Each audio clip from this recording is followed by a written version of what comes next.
বৃষ্টি পড়ছে সকাল থেকে, একেবারে সন্ধ্যা হয়ে গেল, একটু কমছে না। তাই চাল ভিজিয়ে রেখেছি, ছিতা পিঠা বানাবো।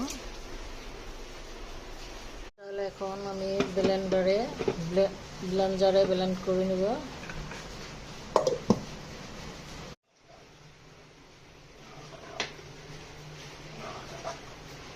এখন বোতলে ভরে ছিদ্র করে নিয়েছি।